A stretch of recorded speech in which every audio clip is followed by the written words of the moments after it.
అక్షరాన్వేషణ.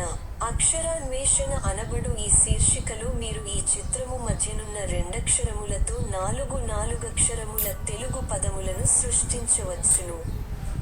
అందులకు అవసరమైన ఆధారములు పట్టికకు ఇరువైపులా తెలుగు మరియు ఇంగ్లీష్ భాషలలో ఇవ్వబడియున్నవి.